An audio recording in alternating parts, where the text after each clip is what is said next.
Welcome to the Business Spotlight series. I am Everardo Resendiz, known around here as Coach Ever. I am a certified business and executive coach with Action Coach in Northwest Louisiana. Today, I have Grant Dunn with Dunn Games as my guest, and we're going to be talking about his business, the journey to business ownership, challenges, best practices, and share a little peek into what really is like to build and operate a business. If this is your first time on the channel, please be sure to like and subscribe so you can get notifications when we drop new conversations just like this one. And so, without further ado, Grant, welcome and thank you for being here today. Hi, yeah, thanks for having me. So, this is fun. I have never had a software or gaming developing company as a guest in this podcast. So, why don't you share with us a little overview of your background and, you know, tell us a little bit about Done Games? Yeah, we make games on the Roblox platform. Um, I started playing in 2010 and started building games just because that's what Roblox was marketed as, a place to like build whatever you want. So a lot of the gameplay there was actually just making experiences to hang out with your friends, little games and stuff like that. So after years of like tinkering on and off, making little projects, in high school, I actually made a small game that gained a little bit of traction, nothing crazy, but I started making, a couple $100 a month or $800 a month while my friends were, going get jobs during high school and stuff. So I started to realize that there was actually merit in doing that more seriously. And then my freshman year of LSU, I ended up dropping out after making a pretty successful game that we still run today called Farming and Friends. Um, yeah, we still update that like every 2 weeks. We're working on some new projects and stuff, but yeah. Very good. And so, Grant, would you set up the stage for the viewers and the listeners? What does the current ownership look like? I mean, are you the sole founder owner, or do you have any other investors in the business? No investors. It's just I'm the sole owner. All right, so you're the sole owner, but you do have a number of people working with you, Mhm. right? And so, what? Tell us something about the role that you currently play for this business. What is it that Grant Yeah, does nowadays? yeah. For my first game, the one I mentioned that I dropped in high school, I was programming it and doing all the art and stuff for it and everything. Um, I soon found out that my friends were better than me at like programming and stuff. So that was like the first thing that we started doing. I started doing more art and design of like what gets put into the game, and they started programming it. And then these days, I just do design for the team. So I decide in, like as I mentioned, we update our game Farming and Friends every 2 weeks. Every 2 weeks, I'm deciding what goes into it and why. And then I basically have the ownership of the final product that goes out the door, if I'm happy with the quality and everything. So it's my job to give feedback to all the content, make sure it's good to go. But yeah, so that's me deciding what we do, um, and having ownership of the quality. And yeah, so you would call that a designer, game designer. Love it. Well, listen, you are living the dream of many kids that think that they one day will actually be able to go into these type of business, right? That they're playing Hmm. something either online or on a console, and and they claim, this is going to be what I want to do when I grow up. And so, what is it like these days for you? Um, it's not as fun. Well, it is fun, but it's not as fun as I guess some of those kids would think. I don't play games all day. I mean, I have to think around tough problems and think of like I'm basically problem solving all day and thinking about how people should interact with our games and why they would do that. Um, it's a lot of thinking. It's not something that's super easy. It can be fun, but especially once you start running live operations on a title like we're doing for Farming Friends and updating every 2 weeks, that is a job. It requires a lot of thought, a lot of process, and a lot of moving pieces. Um, so yeah, it can be fun, but it's also very challenging, just like anything else. So, what we know about business ownership is that there's a lot of moving parts, right? Of course, Yeah. you get into business for something that you like or you have an interest in, and or you see an opportunity, and then once you start getting into it, you find out that there are other things, other considerations with it, from getting the right help, being able to get them to produce at an acceptable level, quality control, um, even matters like the hardware and the investments in things that you need to get your business to operate. And so those are all things that need to happen in a business no matter what. And yet every business will have the need to grow, to find the next stage, right? And so doing what you do in this problem solving mode that you do and the design part of it, um, how much of your time is occupied in the, let's call it, the forward thinking part? Where are we going next? What are the new offerings, or where are we moving as a company? Yeah. Yeah. I think a lot of my time is spent deciding what goes into our updates on our current projects. And then it's more like at night whenever I lay down, I'm thinking about the next That's steps right. forward, That's right? right.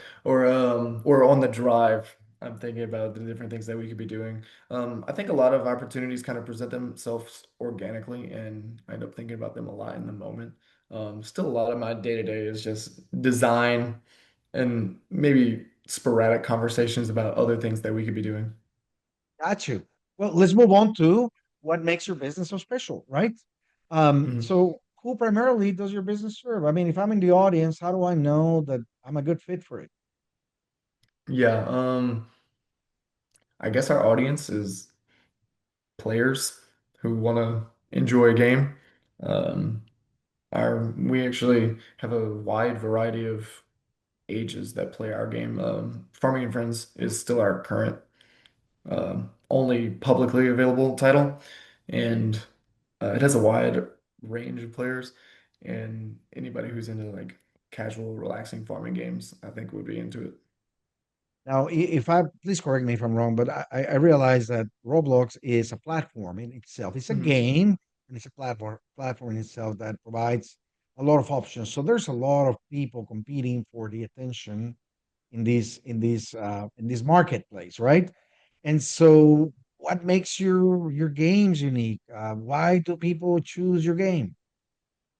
Yeah, in Farming and Friends' case, I think we're one of the few more in-depth farming games. We're probably one of the very few games that utilize vehicles. And, players love having trucks, harvesters, and these big tractors that they can pull around trailers of crops and stuff. So we have this kind of unique simulation angle. But we're also not to be confused with simulation. There's games like Farming Simulator that try to be as realistic as possible. We found this sort of middle lane where it takes a lot of the coolness of large combine tractors and things like that and kind of scales it down to a more approachable audience. I love it. I love it. So, what is one thing you wish more people knew about Dunn Games?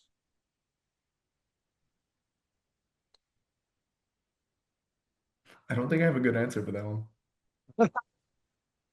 Well, what normally happens is, you're out there, you're selling your products, you're through this marketplace, right?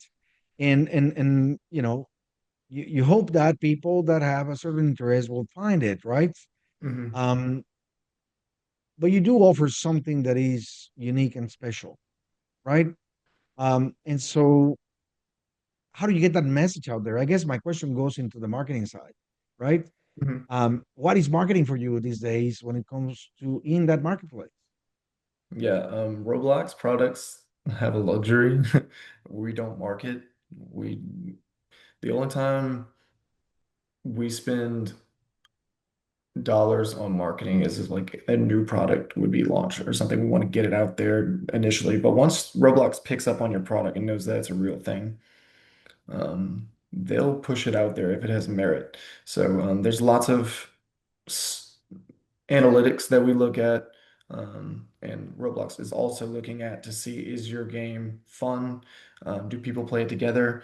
They have a lot of things that they look at in discovery, and then they will push your game out there. It's we kind of look at it like it's YouTube.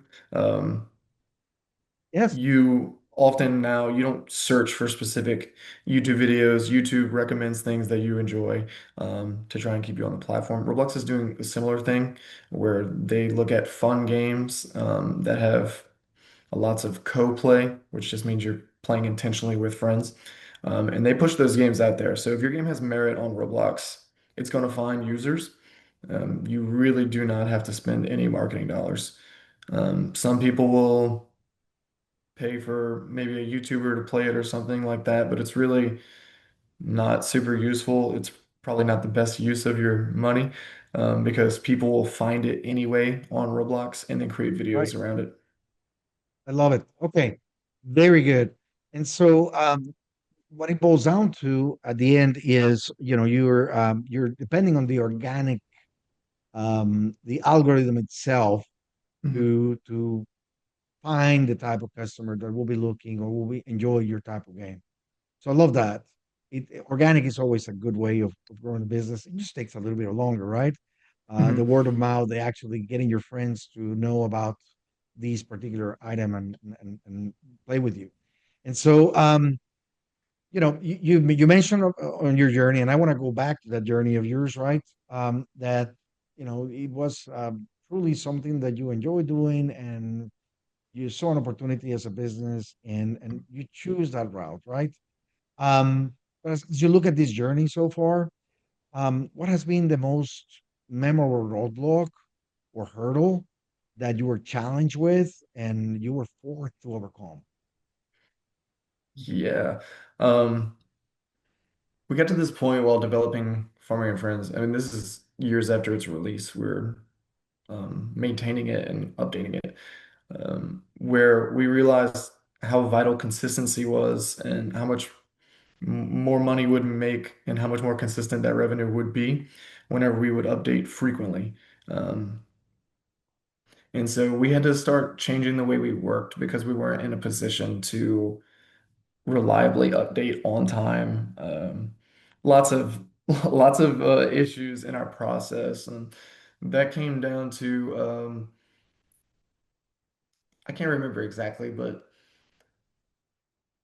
I brought on more people because we were updating consistently, but then things just got messier and messier over time, and that led to me um, having to remove certain people from our team, which was really hard. So that's one of them.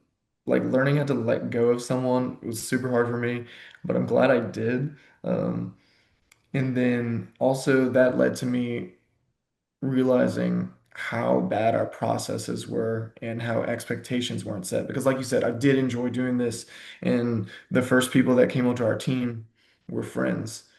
So that created this culture of hobbyist, not Right? professional people delivering products to their players.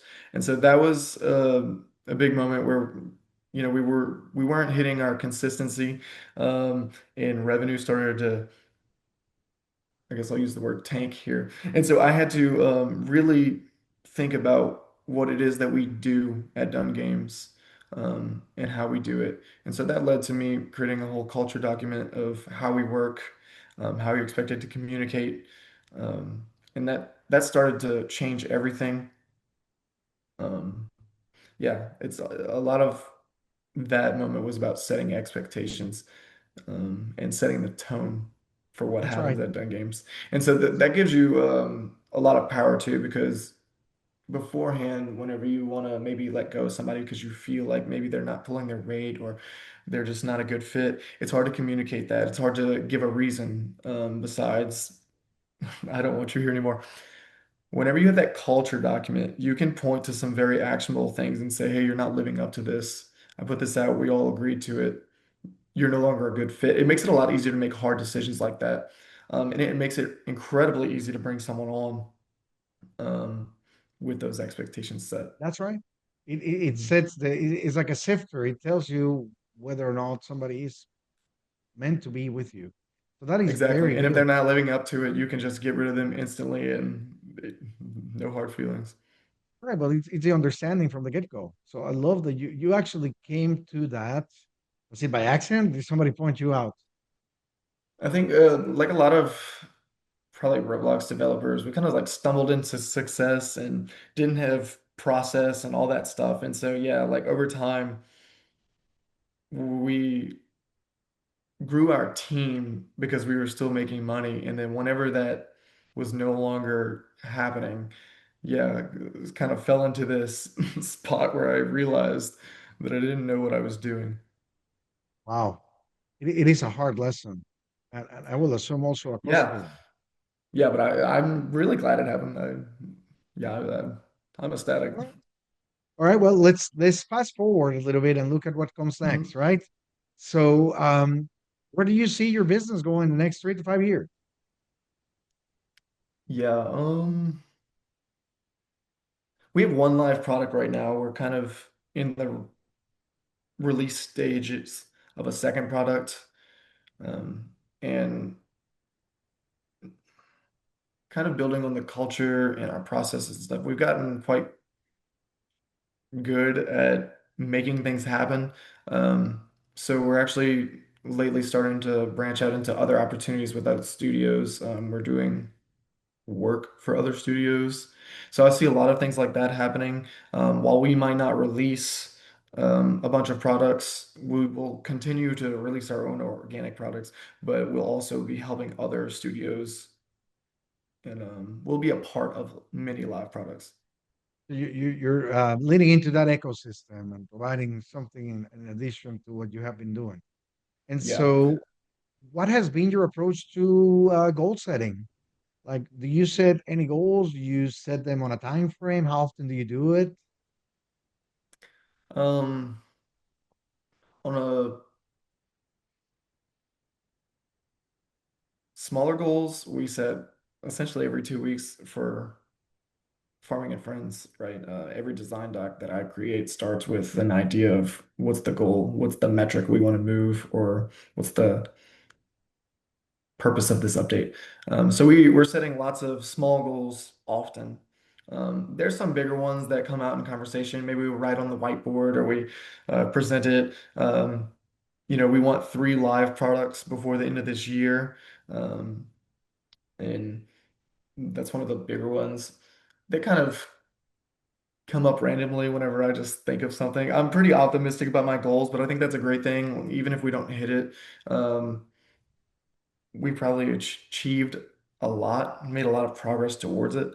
So, yeah, I guess they come up whenever I think of them, and I tend to be optimistic. They're very organic, also, right? And so, Yeah, we have yeah. certainly covered a lot of ground on this conversation today. And for those people who are watching, I highly encourage you to save these and come back a few times for an additional watch. There's a lot of great nuggets here.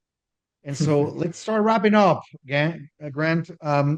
We're trying to keep these under a certain amount of time so that people actually get to the end. This is a fun part for it, okay? And so I'm going to have a few rapid fire questions, right? Quick, top of head answers for each. What would you say is the key to success for you? Communication. All right. What is one book that you're reading right now or you have read recently and you think everybody should read? Um, Never Eat Alone is pretty good. I'm not fully finished with it, but I I think networking is really what has leaned into some of our more recent growth. Love it. So, what is your one piece of advice for other business owners? Understand your process. Very good. And if you had to choose only one area of your business you could immediately improve tomorrow, like magic one type, what would that be? Accounting. Um, it is the bane of our existence, isn't it? I hate it. I don't want to know anything about it. I just want it to happen. I got you. So before we get into the final question of the day, how can other people learn more about you, your company? How can they get in touch with you? Uh, we have a website. There's a contact form there. I'm pretty active on LinkedIn. Yeah. Okay. Well, let me ask you this. You did mention something in our pre-interview about having the possibility, the opportunity to develop products for branding for specific companies. So how does that Mhm. work? Yeah. We're still dipping our feet into it. We've done a couple of lightweight integrations into our existing games, but lots of brands are taking advantage of the engagement, heavy engagement on Roblox. And they'll reach out to developers like myself and create bespoke experiences that get your product or your brand in front of millions of users that engage with it. Um, yeah, I guess similar to everything else we talked about, a lot of that just starts with a conversation. Um, and then I guess it would go on to figuring out what it is, what their goals are, in creating that design doc, and seeing where it goes. Love it.